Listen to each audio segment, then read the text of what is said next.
Bonjour à toutes, bonjour à tous et bienvenue si vous nous rejoignez sur le plateau de la matinale de TV Vendée. Ravi de vous retrouver en ce mardi 21 novembre 2023. Voyons tout de suite le programme. Durant cette demi-heure, nous parlerons des violences intrafamiliales. Le comité local d'aide aux victimes a réuni l'ensemble des acteurs institutionnels et associatifs engagés dans cette lutte.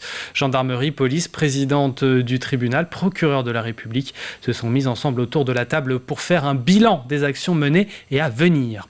Il sera question de l'accès aux soins qui peut être problématique pour les personnes en situation de handicap.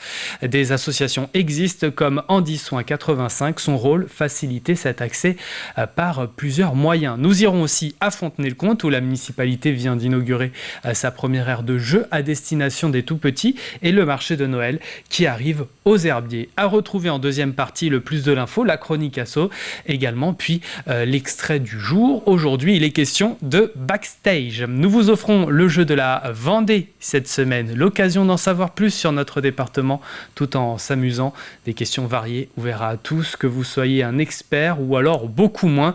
Restez bien avec nous, la question arrive. Le deuxième indice également. Allez, avant de développer ces grandes lignes, place aux prévisions météo. Nous devrions rester au sec ce mardi. Nous alternons entre nuages et éclaircies. Peut-être que ces derniers seront plus nombreux dans les terres. Concernant les températures, nous avons entre 11 et 12 degrés. Pas de véritable changement dans l'après-midi. Le mercure restera stable au meilleur de la journée. 12 à l'est, 13 proche des côtes. Voici à présent la carte des marées. La basse mer est passée, c'était à 4h30 du matin. La prochaine aura lieu à 17h12. La marée haute, ce sera donc en milieu de journée, à l'heure du repas, à peu près à 12h37. Coefficient de marée 49. Nous allons faire un tour vers la carte des marchés pour cette journée de mardi. Vous pouvez vous rendre aujourd'hui à Saint-Laurent-sur-Sèvre, Dompierre-sur-Yon ou encore la Bruffière. Un peu plus dans le sud, comme vous pouvez le voir, nous avons celui de Talmont-Saint-Hilaire ou encore les Sables-d'Olonne. Nous sommes le mardi 21 novembre 2023 et le 21 novembre, nous souhaitons bonne fête aux Russell, Héliodore et Hélios. Journée internationale que l'on retient aujourd'hui, celle des pêcheurs artisans et des travailleurs de la mer, mais aussi de la télévision. Côté anniversaire, nous avons celui de Daniel Guichard qui souffle sa 75e bougie dans le sport automobile. L'ancien pilote Jacques Lafitte, lui, a 80 ans. Le soleil se couche à 17h26. La nuit tombe 1 minute plus tôt que hier lundi. Et je conclus ces éphémérides avec ce dicton: le 21 novembre brumeux, hiver rigoureux. Allez, place au journal 100% Vendée de la rédaction, c'est parti.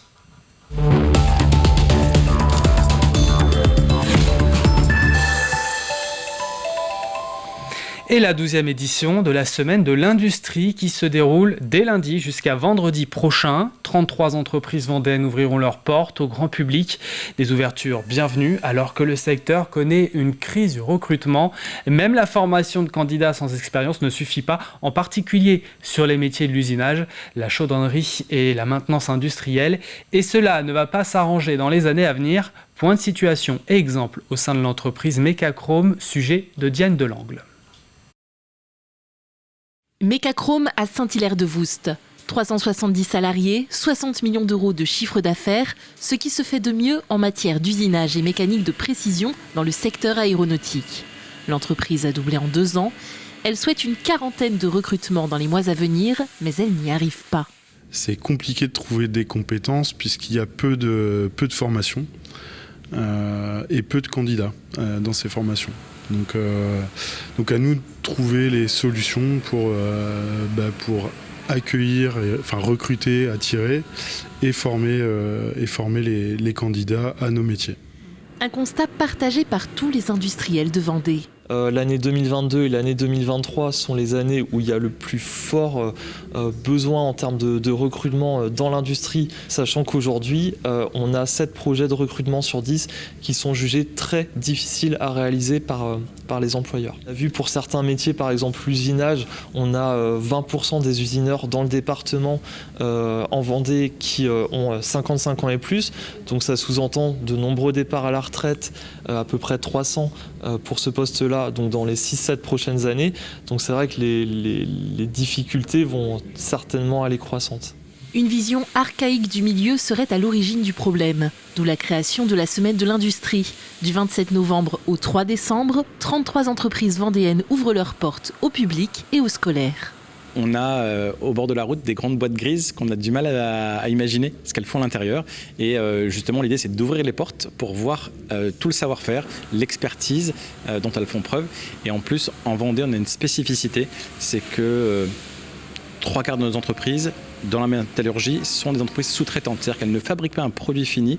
Et donc, c'est compliqué auprès du grand public d'expliquer ou de donner du sens sur la pièce, à quoi elle sert concrètement dans ma vie quotidienne. Attirer, former et fidéliser. Le secteur mise sur ces 3 clés. Sur la fidélisation, les industriels mettent le paquet en termes de rémunération et de qualité de vie au travail. Chez Mecachrome, par exemple, l'ancienneté moyenne des salariés est de 14 ans. Les violences intrafamiliales font l'objet d'une politique publique prioritaire. Hier, le comité local d'aide aux victimes a réuni l'ensemble des acteurs institutionnels et associatifs engagés dans cette lutte. Gendarmerie, police, président du tribunal, procureur de la République se sont mis ensemble autour de la table pour faire un bilan des actions menées et à venir. Il était aussi question de présenter le premier référentiel des acteurs et dispositifs en Vendée, puis réfléchir à des pistes de travail pour tenter d'accueillir au mieux les victimes.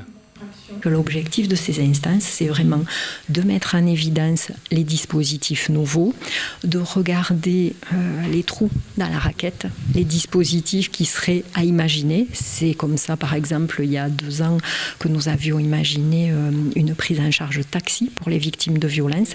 Si moi, je ne fais que de la répression sous l'autorité du parquet, si inversement il n'y avait que de la prévention et pas de répression, si l'éducation n'était pas mise en œuvre là-dedans, si les associations ne savaient pas ce que nous faisions et inversement, si nous n'étions pas capables, nous, lorsque nous accueillions une victime, de leur dire telle et telle association, allez les voir, ils vont pouvoir vous aider en plus de la procédure judiciaire, nous serions mauvais.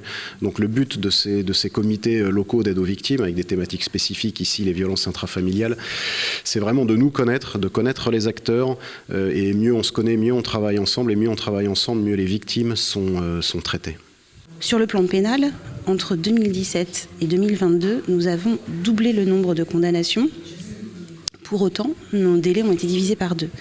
Et pour ce faire, on utilise l'ensemble du panel dont on dispose. Ça peut être des stages de sensibilisation en lutte contre les violences familiales pour responsabiliser notamment les hommes violents dans le cadre de leurs relations de couple. Mais également, on ne va pas hésiter à déférer la personne pour les convoquer devant le tribunal judiciaire en mettant en place un contrôle judiciaire décidé par le juge des libertés et de la détention, avec notamment l'éviction du conjoint violent, puisque c'est bien maintenant au conjoint de quitter le domicile familial et à la victime de rester avec les enfants dans ce domicile familial. 519 victimes de violences intrafamiliales en Vendée au 31 octobre 2023, soit 20% d'augmentation par rapport à 2022. Différentes actions seront menées dans la semaine autour de la journée de ce 25 novembre. De l'élevage et de l'eau pour un futur fertile, prospère, accueillant, élever, cultiver, transmettre. Ça y est, nous sommes à J-7 de Tech Élevage. Cet événement régional professionnel permettra de mettre en évidence les ponts entre le mode de l'élevage et des grandes cultures. Le programme est riche avec la présence d'exposants, mais aussi également des concours sur 3 jours. Entre le 28 et le 30 novembre, le rendez-vous est donné au parc des expositions des Oudéry. Inaccessibilité des lieux, manque d'outils techniques, méconnaissance des spécificités. Pour certaines personnes en situation de handicap, l'accès aux soins peut devenir une vraie problématique. Andy Soins 85 est présent sur le territoire depuis maintenant 3 ans. Son rôle, faciliter cet accès par plusieurs moyens. 800 patients ont déjà été accompagnés depuis le lancement du dispositif et 30% d'entre eux ont pris contact plusieurs fois. L'objectif est maintenant d'épauler plus de professionnels afin d'apporter une solution quel que soit le lieu de vie et le besoin médical. Sujet de Colline Davy. Des rencontres et des discussions entre professionnels avec une question centrale. Comment faciliter l'accès aux soins des personnes en situation de handicap ? Un véritable parcours du combattant parfois pour un soin banal. Anne en a fait l'expérience pour son fils Nathan, aujourd'hui âgé de 13 ans. Comme tous les enfants, nous l'avons fait suivre au niveau des dents. Il y a eu un échec de prise en charge parce qu'il n'arrivait pas à le mettre dans le soin, par refus, pour Nathan, trop compliqué d'ouvrir la bouche, quand arrivait l'aiguille, il y avait vraiment une appréhension et une peur. Hein. Donc ça s'est très vite voué à l'échec. On est dans une impasse en fait. On se dit il faut. Donc moi des fois j'avais des sentiments de traumatisante en fait, que je demandais absolument que le soin soit fait, mais je voyais bien que mon enfant n'acceptait pas, était trop dans la douleur quoi. Donc il y a un conflit quoi, et c'est intolérable. Pour éviter ce genre de situation, Handi Soin épaule les professionnels. Planification des rendez-vous pour une attente moindre, visite blanche ou encore habituation aux soins, les missions sont multiples. Grâce à ce dispositif de coordination, ce chirurgien dentiste a mis en place une journée dédiée aux soins pour cette patientèle. On a mis en place un accueil ultra rapide, avec pas d'attente dans la salle d'attente, une préparation très importante des aidants ou des accompagnants aux soins, qui me permet d'avoir une prise en charge plus facile. Cela permet aussi également d'avoir des consultations blanches avec aucune précipitation et l'adaptation du patient aux soins dentaires. Depuis que le dispositif existe, on a énormément de demandes de la part des familles et des établissements pour prendre en charge ces patients, en sachant que là, c'est parfaitement adapté. Si le dispositif a fait ses preuves, reste maintenant à le développer auprès d'un maximum de professionnels. Il y a les deux niveaux, effectivement, de plus en plus de monde et de besoins. Tout le monde est concerné par le handicap et l'idée, effectivement, c'est de développer les connaissances autour du handicap pour permettre de faciliter l'accueil de ces patients et qu'il y ait moins d'appréhension parce qu'encore aujourd'hui, le handicap fait peur, effectivement. Il faut du temps et il faut sensibiliser et accompagner les équipes, en fait. Selon une étude Handifaction en Vendée, 26% des personnes en situation de handicap ne sont pas soignées. La municipalité de Fontenay-le-Comte vient d'inaugurer sa première aire de jeu à destination des tout-petits. Une action soutenue financièrement par le Kiwanis, club Mélusine, qui a fait un don de 13 500 € pour l'installation de cette structure. Implantée dans le jardin de l'hôtel de ville, cette aire de jeu offre un mobilier adapté aux plus jeunes, avec notamment des marches plus petites et un revêtement souple pour prévenir des chutes. Une rencontre s'est faite avec le club Kiwanis Mélusine, qui a une assistante maternelle, qui a pu nous dire qu'effectivement, elle trouvait que sur la ville de Fontenay-le-Comte, il manquait une aire de jeu adaptée aux tout-petits. On peut voir que les marches sont accessibles au plus jeune âge. On a mis un sol EPDM, qui est un sol rebondissant, qui permet vraiment en cas de chute de pouvoir amortir les chocs. Et puis c'est sécurisé, on n'a pas, comme d'autres sites qu'on peut avoir sur la ville, des plus grands, qui peuvent perturber les tout-petits. Donc c'est vraiment un espace sécurisé et puis accessible en voiture, en poussette, à pied, et qui est en plein centre-ville. Et après ce projet d'aire de jeu pour les tout-petits, la municipalité réfléchit à l'implantation d'une aire de jeu accessible aux personnes porteuses de handicap. Et puis décembre arrive doucement mais sûrement, et comme chaque année, il sera animé du côté des herbiers. 3 temps forts, le marché de Noël qui reprend place et le retour de la piste de ski de fond, le 1er, le 2, parade et ses 9 nouveaux chars. Elle rassemble habituellement 12 à 15 000 spectateurs. Enfin, les 16 et 17 décembre, un temps pour les sportifs avec des courses et randonnées de 10 à 133 km. Cerise sur le gâteau, le Père Noël sera présent tous les dimanches, les 3 premiers week-ends.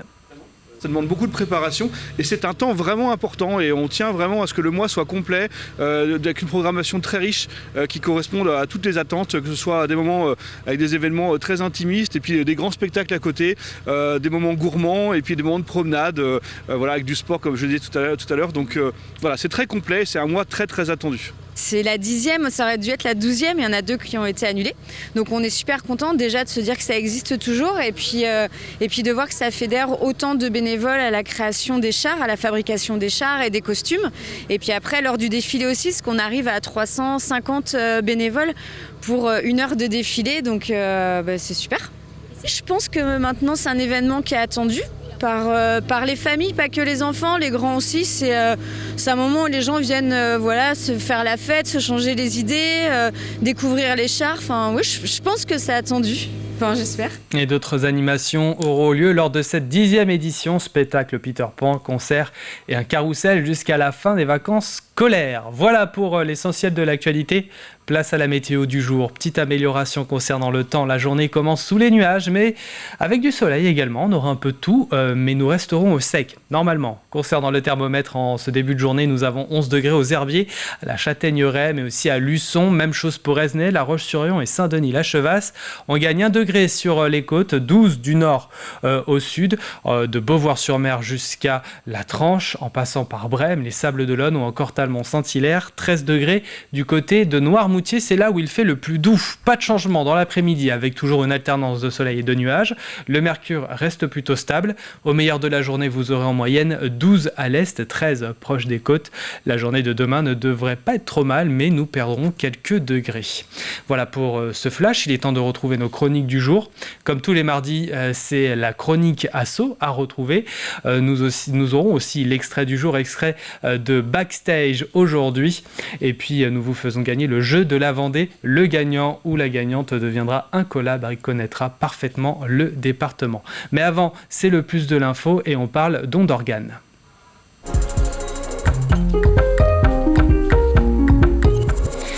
Où en sommes-nous ? Sommes-nous tous donneurs ? Comment améliorer la sensibilisation ? Le 33e congrès de l'Ouest Transplante s'est tenu au Sables d'Olonne récemment. Objectif, réfléchir et échanger pour améliorer les résultats.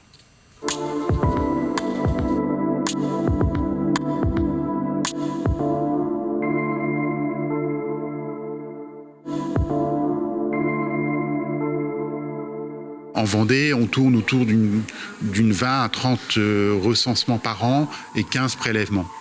Quand on recense un patient, on prélève en général 3 organes par patient.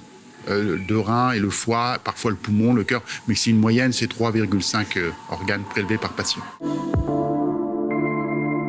C'est ce qu'on appelle le régime du consentement présumé en France, c'est-à-dire qu'il faut exprimer son opposition de son vivant pour ne pas être prélevé. Mais si on n'exprime rien, on est censé être donneur. En fait, dans la loi, le législateur a demandé à ce qu'on recherche tout de même le témoignage auprès des proches. Et donc, quand il n'y a pas de témoignage du vivant de la personne défunte, c'est toujours compliqué pour les proches de prendre position. Et donc, souvent, ça se traduit par une opposition. Alors, la carte de donneur, non, n'est pas un élément légal, puisque si on veut pas être prélevé, on s'inscrit sur le registre national des refus. Mais si on veut être prélevé, il n'y a pas de choses particulières à faire, simplement à témoigner auprès de ses proches que je suis favorable au don d'organes. C'est sur le taux d'opposition en France, qui reste très élevé, puisqu'il est aux alentours de 30-35%. Il n'a pas baissé depuis 30 ans. Et donc ça nécessite effectivement une sensibilisation à la fois de la population, mais aussi des professionnels de santé. C'est un travail au quotidien, c'est-à-dire de sensibilisation des professionnels de santé. On n'est pas aidé en ce moment par la crise que les établissements de santé ont actuellement avec la crise Covid qui a impacté lourdement le prélèvement et la greffe en France, mais comme dans tous les autres pays. Et puis la désorganisation aussi actuellement de la permanence des soins, notamment au sein des urgences, où là, en Vendée, nous, on a d'énormes difficultés, effectivement, au niveau des urgences, par exemple, des Sables d'Olonne, de Challans, qui se ferment de temps en temps. Et bien ça déstructure les filières de soins. Et donc, moi, j'ai vu augmenter mon nombre de non-identifiés en termes de donneurs à cause de ça.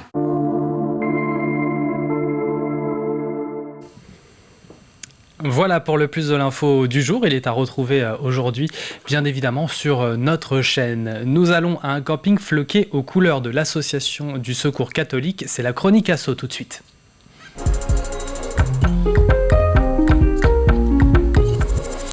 Coup de projecteur sur Fraternibus. Le but est de venir à la rencontre des personnes les plus isolées, créer un lien social autour d'un café et on recherche des bénévoles. Bonjour à toutes et à tous, juste derrière moi se trouve le Fraternibus du Secours catholique, mais malheureusement il fait pas très beau aujourd'hui, alors pour l'interview exceptionnellement on va rejoindre Anne dans son camping-car, venez avec moi.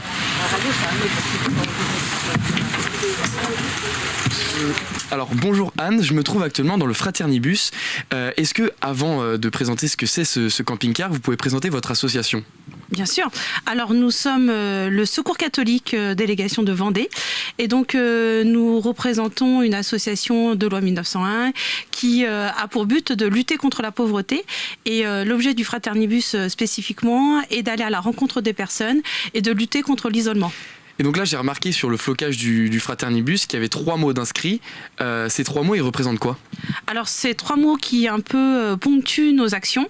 Donc, c'est échange, partage et rencontre. Donc, c'est vraiment les 3 mots qui nous animent lorsque nous venons sur les communes.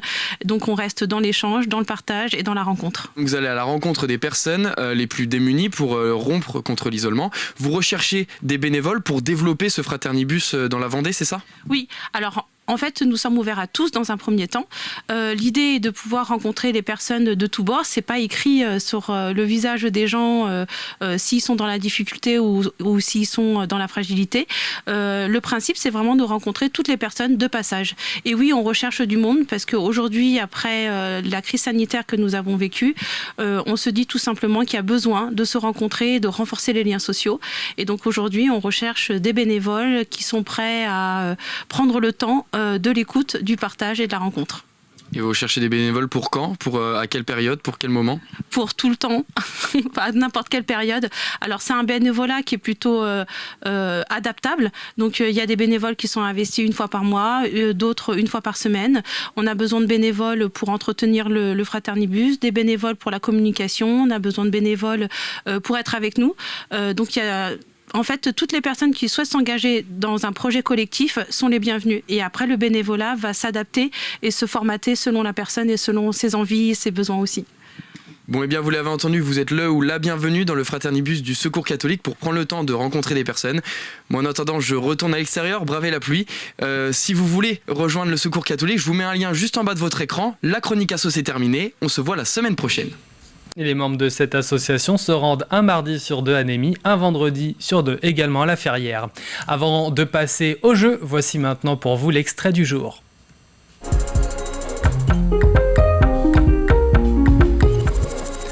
Dans l'extrait du jour, nous avons reçu le fils d'Achille Zavata, décédé il y a 30 ans, un artiste de cirque français, principalement clown. Et là, il s'appelle Franck et lui aussi exerce cette activité. Quels souvenirs gardes-tu de ton papa, cher Franck ? Des souvenirs merveilleux. Déjà la vie au cirque. Moi, on changeait de ville tous les jours à cette époque-là parce qu'il avait son propre cirque. Et puis voilà. Quel père était-il ? C'était pas le... il était très aimant, mais donc c'était pas le père papa poule, bisous bisous, c'était plutôt le patriarche, le parrain, voilà. Mais les hommes de l'époque, plus ou moins, voilà, de sa génération. Rigoureux. Oui. Exigeant. Oui, tout à fait, oui. Qu'est-ce qui t'a appris ? Eh bien justement, voilà, on n'a rien sans rien, le travail, la rigueur. L'exigence, voilà. Et quels sont les meilleurs conseils que tu gardes encore aujourd'hui, qu'il a pu te donner pendant tous ces instants ?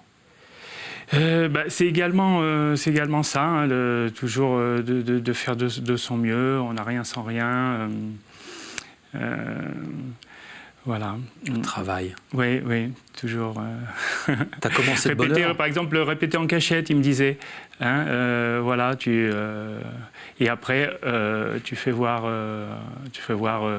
aux gens ce que tu as fait et tout le monde est surpris, tu vois, par exemple. Il dit réveille-toi à 6h du matin, va répéter, et après, pour surprendre tout le monde. Ah, c'est bien. Entre autres. Et ton premier numéro auprès de lui, oui. Tu avais quel âge ? J'ai commencé pratiquement à la naissance en fait. J'étais déjà maquillé en clown, il me tenait dans ses bras, donc je participais au final du spectacle.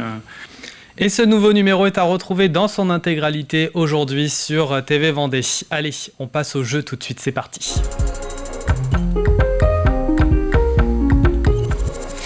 Le jeu de la Vendée est à remporter, une édition donc spéciale sur le département façon ludique pour mieux connaître son territoire. Et il y aura donc plusieurs questions, 650 questions, 80 thèmes différents.